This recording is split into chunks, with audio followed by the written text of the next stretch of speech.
It's time for a little comedy, a little content, and a lot of conversation.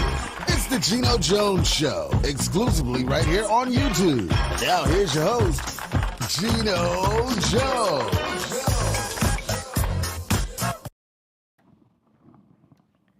Hey, what's happening, everybody? It is showtime. Geno Jones Showtime. I'm here. I am live. I'm coming to you Monday through Friday. My normal start times and start days, 6:30 p.m. Eastern. Central Time, 5:30. Hello, Chicago. Stand up, South Side, West Side, everybody, all around town, from Minneapolis to Milwaukee to Memphis, Dallas, Houston, Texas, New Orleans, everybody on Central Time. St. Louis, stand up. Live in Los Angeles, and everybody on the West Coast, 3:30 p.m. So once again, tell everybody to please subscribe to my channel. Give me that thumbs up. You see that thumbs up? Click on my like button.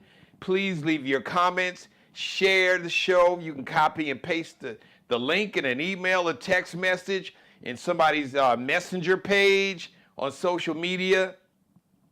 You can chop up the show. You know, you want to screen grab some of the commentary, some of my monologue, or like when I have my guest on, you can do that. Share it, like it, binge watch it. Tell everybody to not just subscribe, but financially support my media company. It's so important we support Black-owned media. So my Cash App is $Dad G Jones, $, capital D, lowercase a d, capital G, capital J. ONES. That is $Dad, capital D, lowercase a d, capital G, capital J, lowercase ONES. Or you can Zelle. Just when you go to Zelle, you can just send it to Geno Jones. So, all right, you're at Zelle. You type in Geno Jones.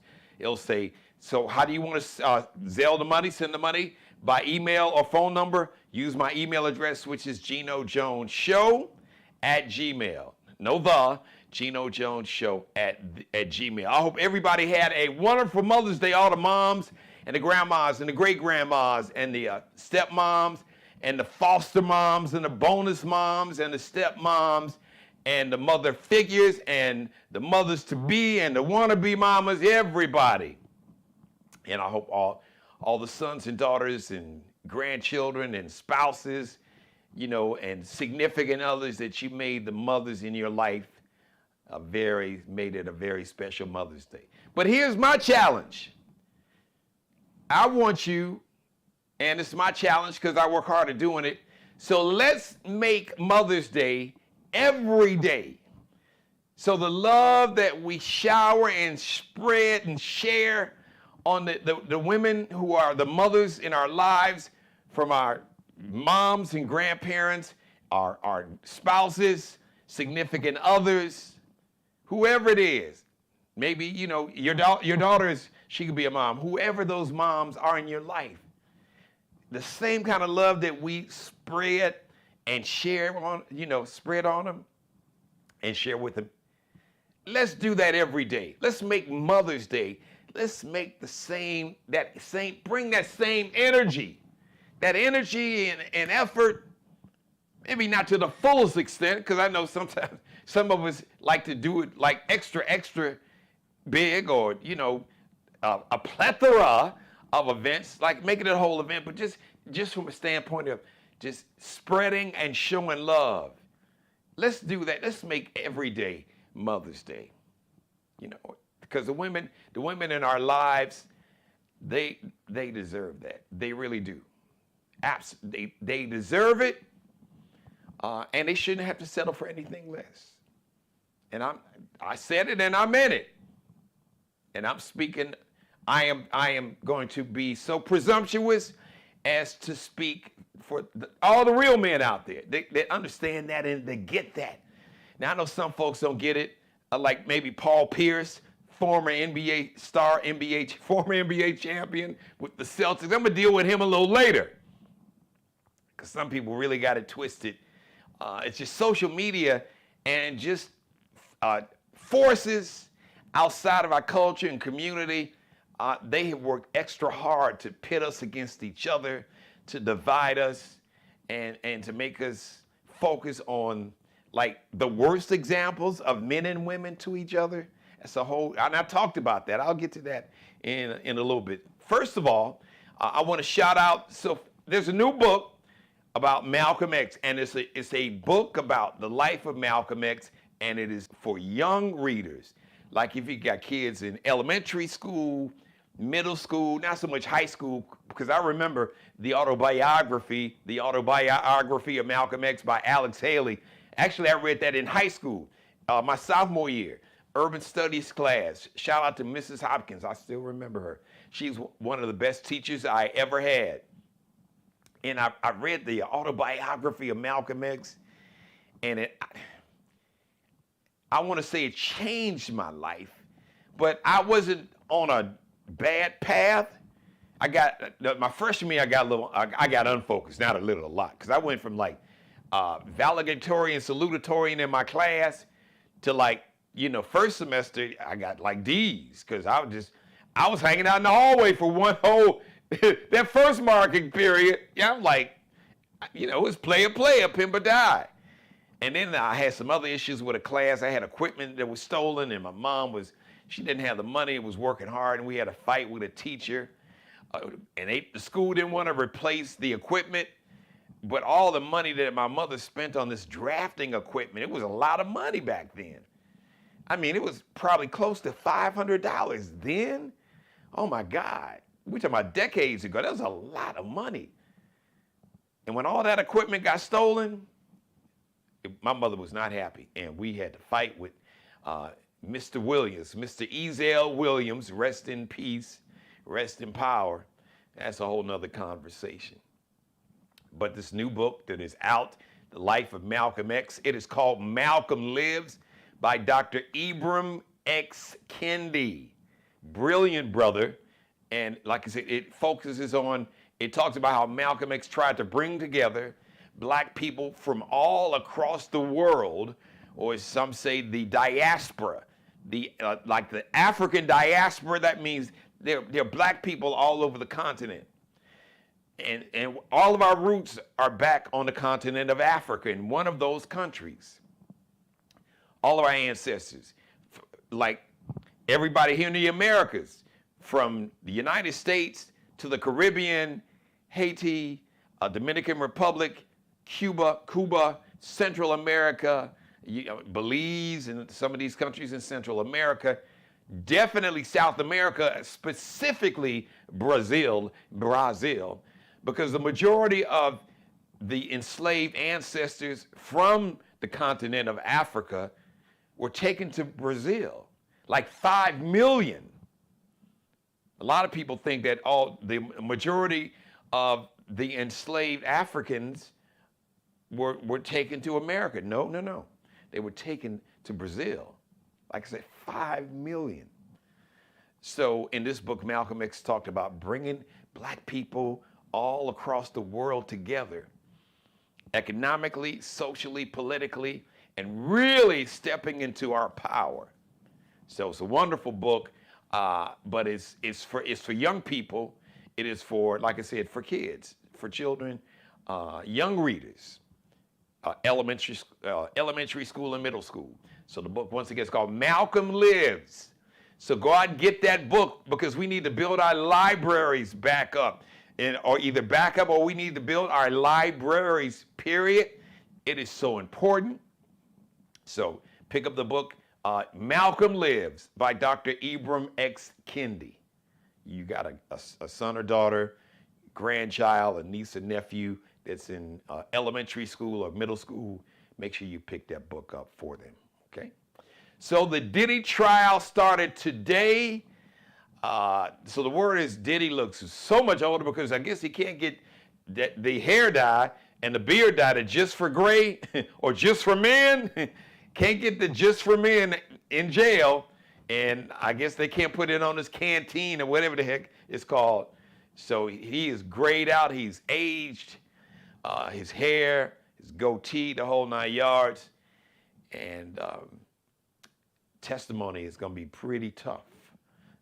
Some of the things that he's been accused of, the prosecution, and I guess their opening statement talked about some of the gross things that Diddy did, like to Cassie.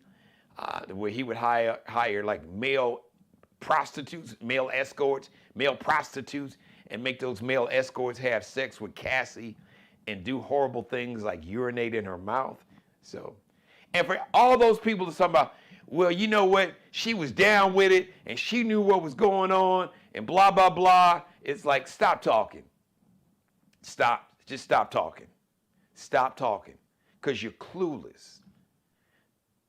There are unfortunately millions of women that stay in violent relationships for a multitude of reasons.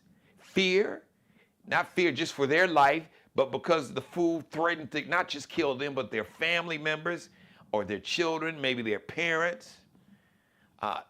They stay because they have financially, they have no way out.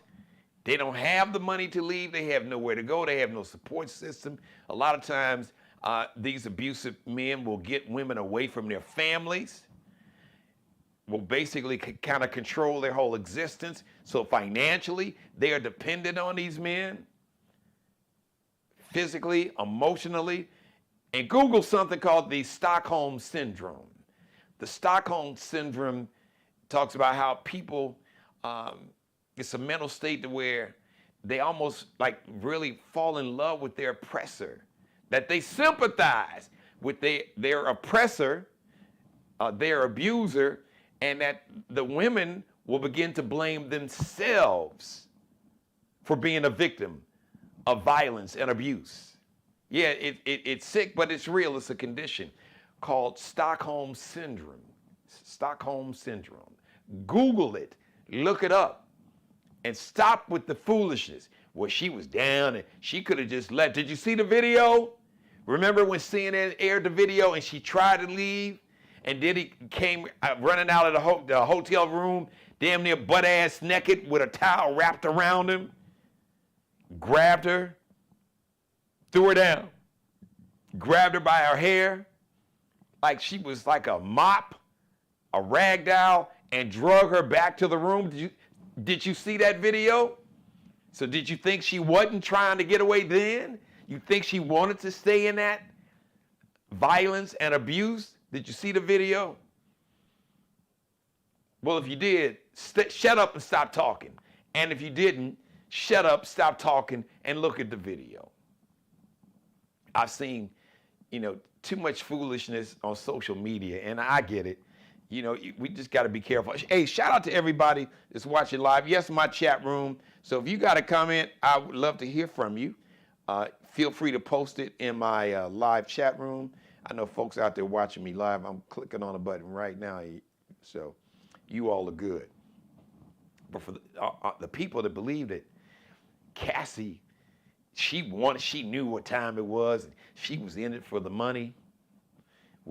First of all, she was young, late teens, early 20s, but it was clear in that video, I don't know how old Cassie was, but in that hotel video, when Diddy went running down the hall and grabbed her before she could basically, or snatched her off the elevator and literally drug her back to that hotel room, it was clear that she was trying to get out of that situation. So just stop talking. Speaking of Diddy, Al B. Sure says he believes that Diddy had something to do with the coma that he was in. So in 2022, Al B. Sure wound up going into a coma, almost died, and was in this coma for months. As a matter of fact, I believe where Al B. Sure is going to testify in this trial against Diddy, Sean, Puff Daddy, Diddy Combs. And over the weekend, Al B. said he did an interview, had a conversation with somebody. He said he believes that Diddy absolutely has something to do with the coma that he was in 2022. So I guess he's implying that somehow Diddy hired somebody, or somehow Diddy has something to do, I don't know, maybe with some kind of poison. But Al B. Sure said in his own words over the weekend, he believes Diddy had something to do with the coma that he was in 3 years ago. And I've heard that's not new, but I mean, Al B. went public. I think, was it a podcast, or he was on some platform and they asked him about it. Al B. Sure also said, So Kim Porter, who never married Diddy, but who had 4 children by Diddy. Now, before Diddy and Kim Porter had children, Kim Porter was married to Al B. Sure. As a matter of fact, Al B. Sure and Kim Porter had a son together, or they have a son together. And then there was a whole lot of talk that basically Diddy threatened to kill, or threatened.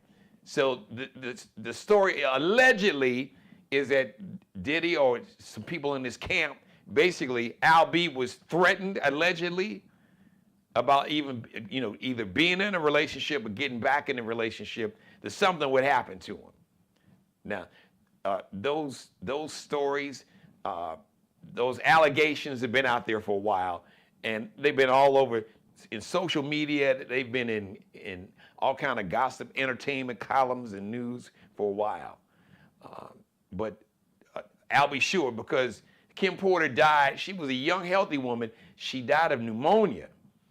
And also this weekend, Al B. Sure said that he saw Kim Porter before she got sick and died. She was in perfect health. And all of a sudden, she came down with pneumonia and died. So he says that is very suspicious. And he's giving Diddy the side eye.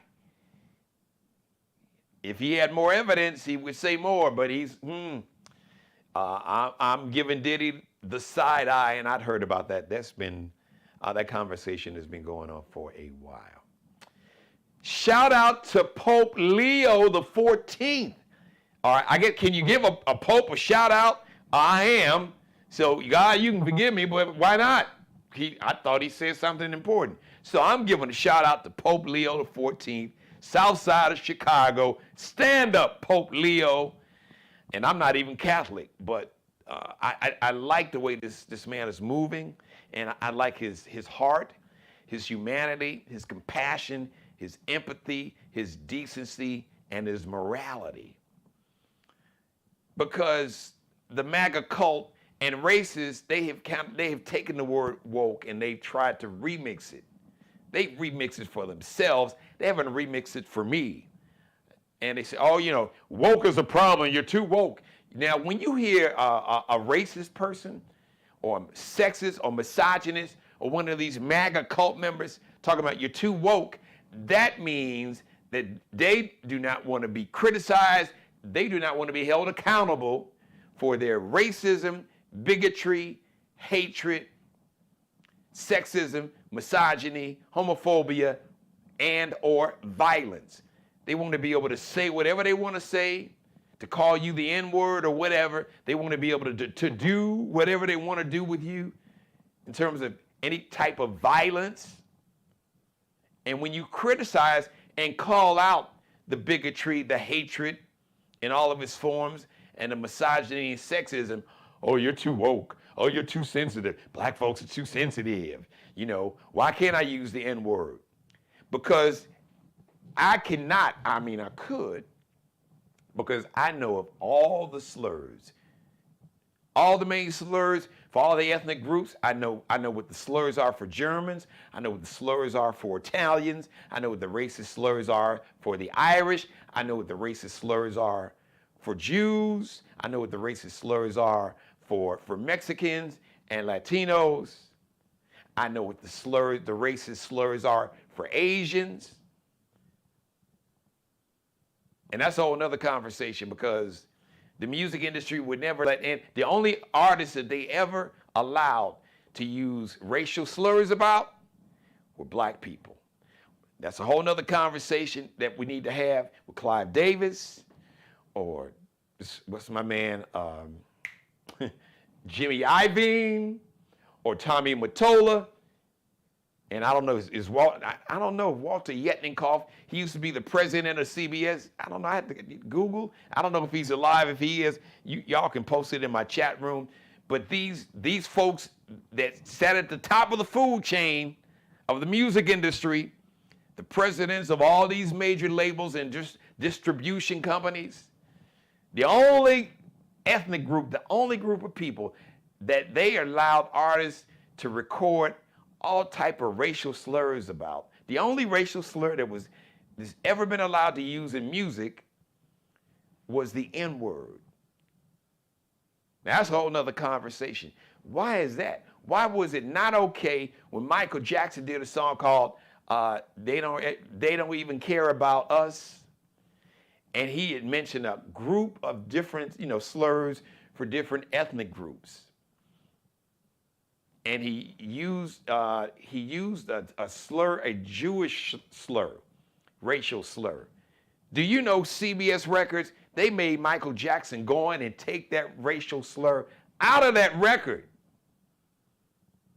But no exec has ever gone in and told anybody that's used the N-word in a song, no, you can't use that racial slur in your song.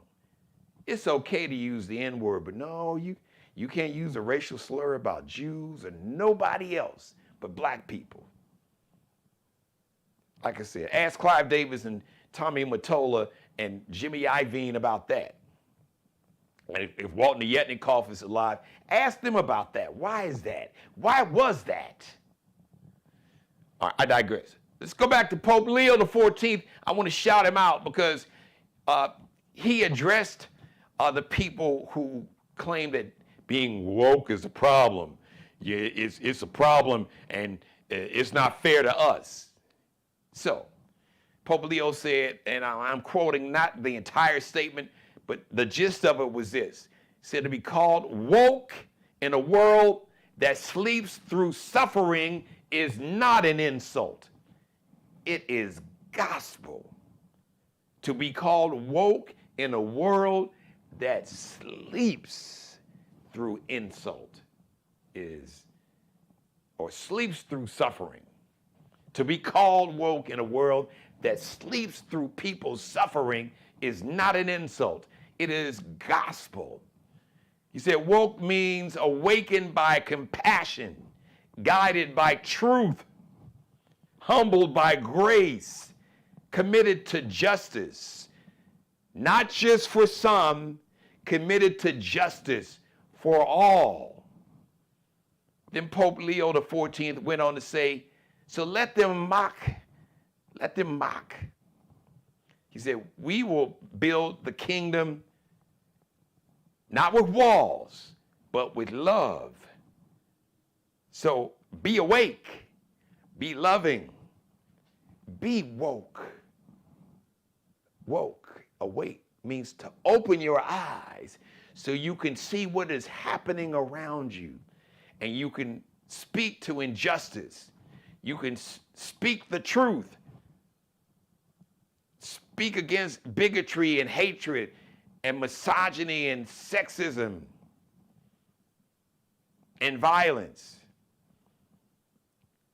To be awake to see suffering and speak to it. Be a voice for those who don't have a voice. Be a voice to the voiceless. Be a voice for the voiceless. Pope Leo said, to be called woke in a world that sleeps on suffering, like that's them, it ain't me.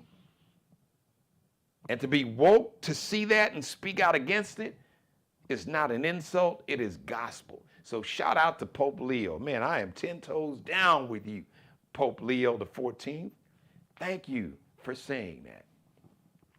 All right, listen, before I get out of here, let me make a segue, a pivot to Mr. Paul Pierce, former NBA champion with the Boston Celtics. Most of his career he played in Boston with the Celtics.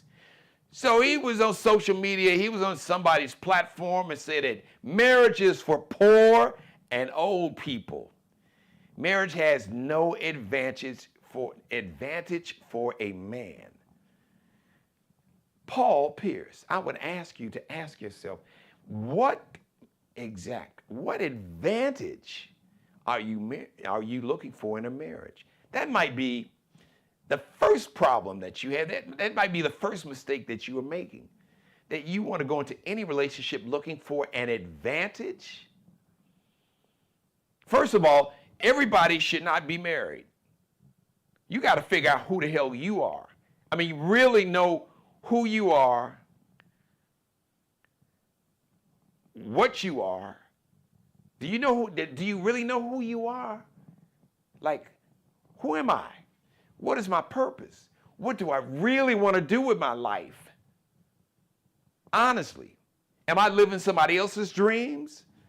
So that's the first question. So until you figure out who the hell you are, you don't need to be bothered with anybody. So that's one of the first mistakes that folks make. Second of all, to go into any relationship looking for an advantage, you are going into the relationship or marriage for the wrong reason.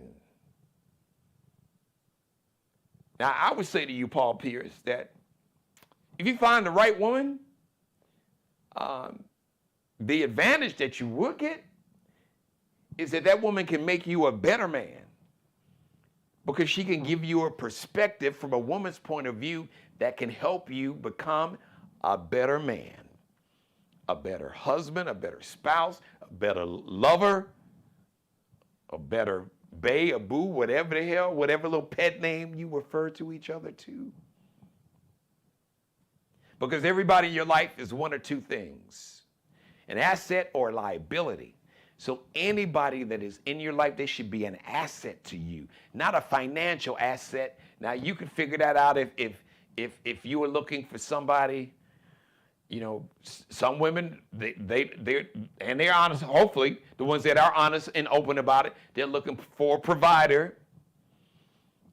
And if that's what you want, and that's what the dude wants to do, y'all have at it. But I will say this, like I've taught my two daughters, ladies, women, and this applies to men too, in any situation, that a person will respect you more when they know that you can take care of yourself, ladies and men. So when you relinquish your power, because I've been on this planet virtually 6 decades, you have to be very careful getting in a relationship looking for somebody to, pay all my bills or provide. Just be careful, because some people will use that financial resource and power and leverage they have over you to put you in a bad situation, to put you in a situation where you will be subject to physical violence, emotional violence, mental violence. You'll be subject to humiliation. He got a lot of money, but he got other women because he got enough money to spread it around. Now, listen, grown people can do what they want to do. So, the R&B singer Neo, now he was married. He's got a couple children. I think he's got a daughter, at least one. He's in his pimp or die mode. I was there, Neo. I was there. I was there in the 90s. That was my motto, pimp or die. Couldn't nobody tell me anything. I was going to have Team Geno. So this shit that you doing now, Neo, dude, you 30 years late. I was in that mind frame until I met Damaris. But I had some trauma that I had not worked through that was unresolved. I saw my mom be a victim of domestic violence. I fought a grown-ass man when I was 4 years old while she was pregnant with my baby sister. So I brought my own baggage into relationships because outside of my grandparents, and they were so much older than me, I hadn't seen the relationship, a romantic relationship that worked, because the only curve I had to grade, the only example that I had is literally seeing the trauma that my mother had to endure. That became my trauma, seeing my mother being beaten and me protecting her, fighting a grown-ass man trying to knock him down at 4 years old. So I'm not accusing you of that, Neil, but what I am saying is that you are in a situation where it's you and the three women, and they're happy with it, and you're happy with it. Now, the one thing I will say to that is this. Children don't ask to come here. They really don't. I know some people say spiritually, children, they pick their parents. Okay, I don't have proof of that, But one thing I do know, as of today, with all the education and learning and reading and wisdom I've been exposed to, that I thank God that he blessed me, that he gave me the mother that I got. I have no recall that I got to choose my mother. So the truth is, what we know to be fact is that children don't ask to come here. They come into the world, they can't even speak. So how would they even be able to ask to come here? But I don't want to argue that point. I understand that some people mean that on a different kind of spiritual level. That's not what this conversation is about. But what I am saying is that since children don't ask to come here, children depend on us and they watch everything that you do.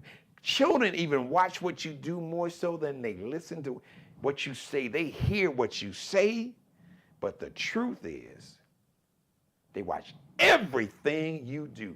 Everything and everything that is done around them, everything that's done to you, things that they hear and see that you have no idea that your children have seen or heard you say or do or happen to you. So we have a responsibility, and as a father of 2 girls, the first example of how a man should treat a woman was me. Yes, men, I want you to think about that, brothers. And I can say the same. The first example of a woman is a boy's mother. The first example of how a man should be and act and how men should treat women or do treat a woman, that first example a little girl sees is the example of her father. And if he's absent, that's the first message, that's the first thing that she sees, that this man is absent. And the most important thing that any child wants and needs outside of shelter, food, clothing, the most important thing that I could put on that same line that is equally as important as food and shelter and clothing is your presence. Not present like a gift, not a present, but your presence. You being there physically, emotionally, spiritually, mentally. Children don't know anything about money. The only thing that children know about money is what they learn from the adults, is what we teach them. They don't have a sense of money, but they do have a sense of my daddy. And when my dad walks in the room, I'm happy. My world is complete. That's my daddy. Daddy, I love you.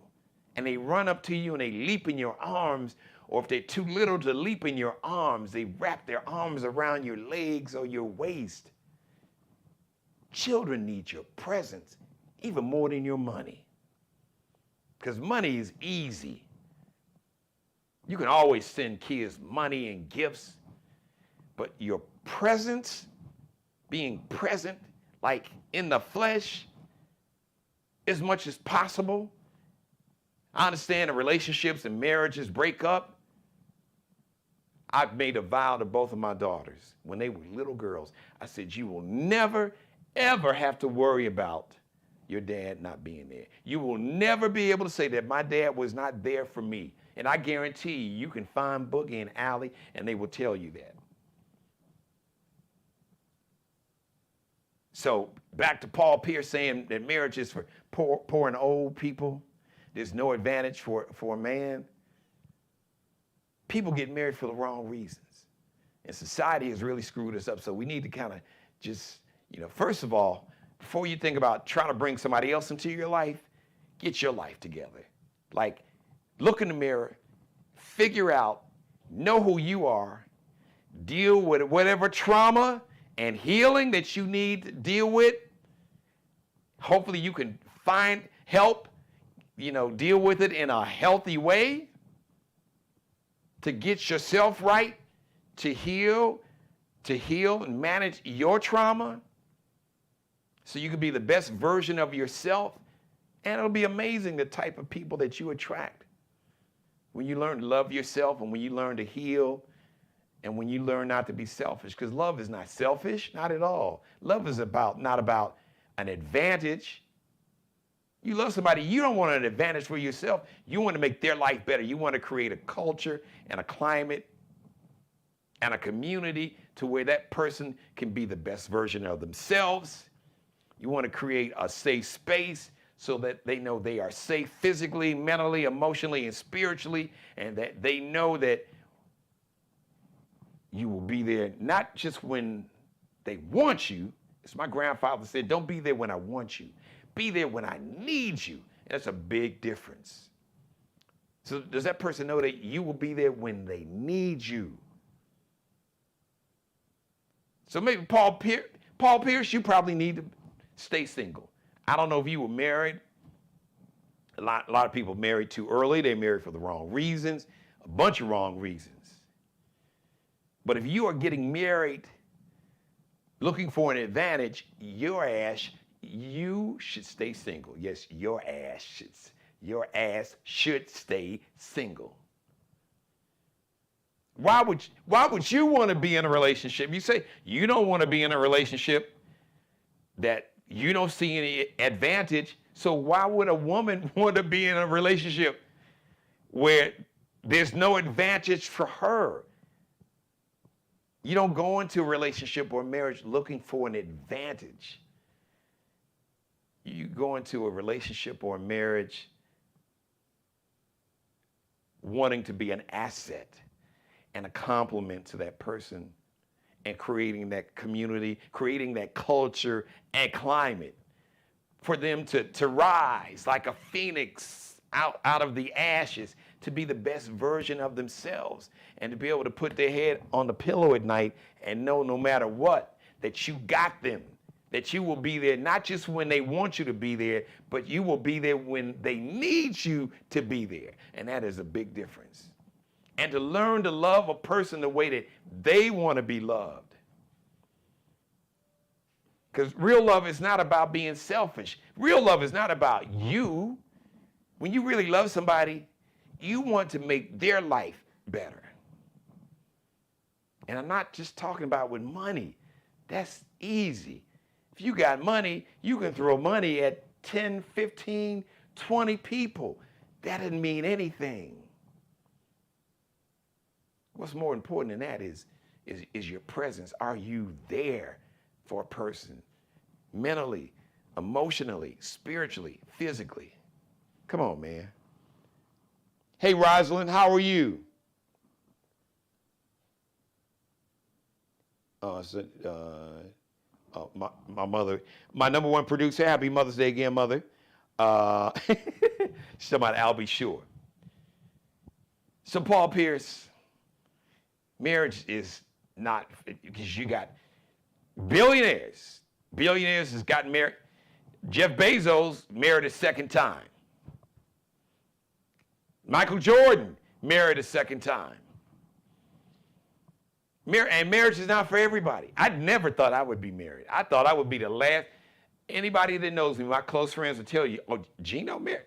He'll be the last one. But as my mother reminded me, that's not what God meant for me. And then I met Damaris and it was a wrap. But I'm still a work in progress, and she would tell you I am absolutely positively a work in progress. But guess what? We all are a work in progress. And none of us are perfect. So if you are looking for some perfect person, you can forget about it. Because first of all, how can you look for perfection in somebody else when you yourself, we are all imperfect? All of us, present company included, we are all imperfect. We all make mistakes. We are all a work in progress. You can learn something new every day. My grandfather said you can learn something from a little baby. And he was right. Every day you wake up, you can and should learn something new.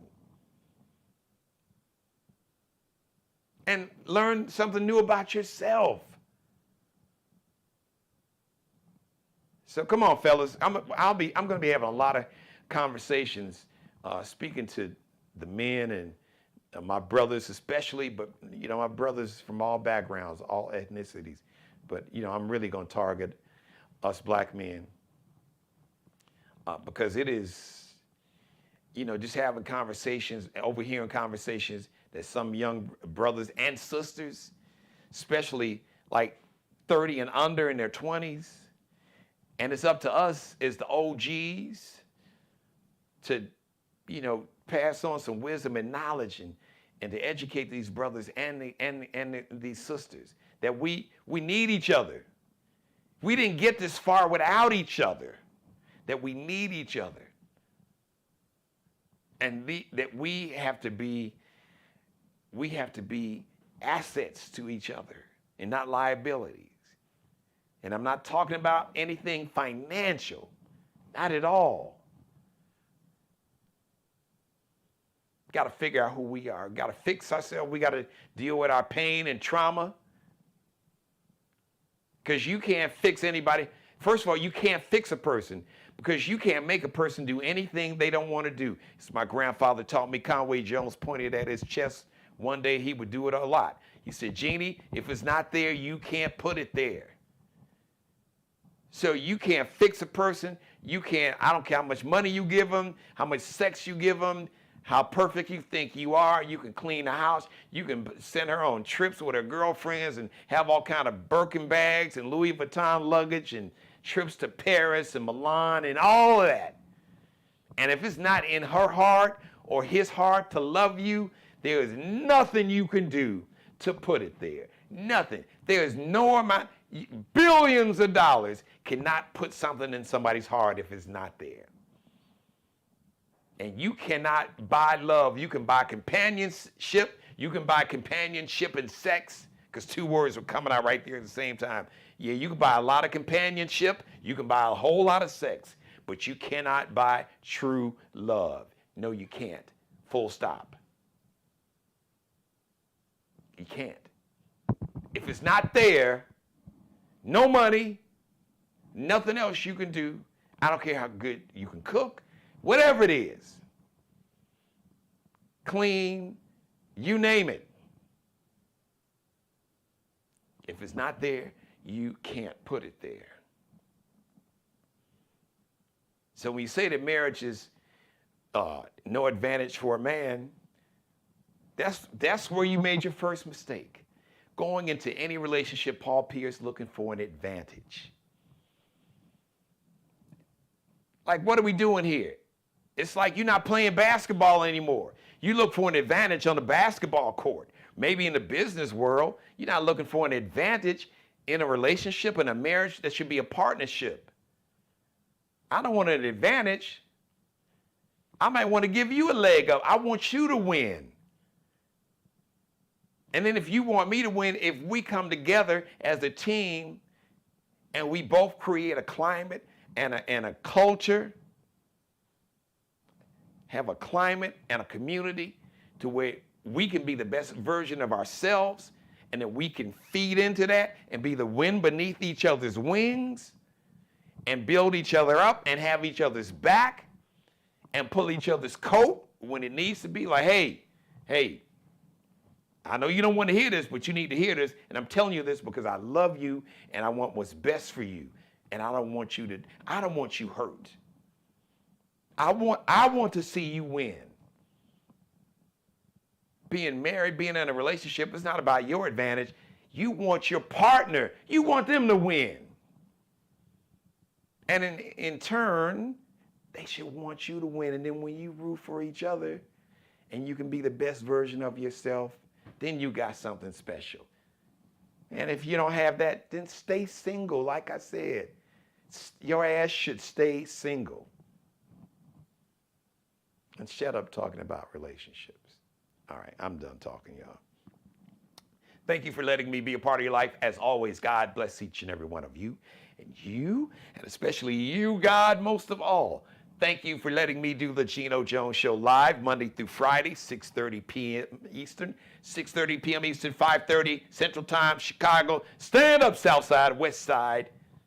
Everybody from Minneapolis to Milwaukee, down to Memphis, St. Louis, Missouri, Dallas, Houston, Texas. Stand up, New Orleans, live in Los Angeles, and on the West Coast, 3:30 p.m. Tell everybody to subscribe to my channel. Please screen grab, rip some of the video, make it go viral. Click that thumbs up, like, go on and binge watch all my back episodes. Please leave your comments for this show in the comment section below. And the show is interactive when I am on camera live. All right, you can join the conversation in my live chat room. It's something special. Make sure you jump in there. And it is so important that we support Black-owned media. So please, first of all, if you'd like to be a sponsor on the show, if you'd like to advertise, I'd be honored to have you as part of the Geno Jones Show family. Shoot me an email to my Gmail, GenoJonesShow@gmail, GenoJonesShow@gmail, and I will contact you, set up a meeting, get you a sponsorship package, and we'll go from there.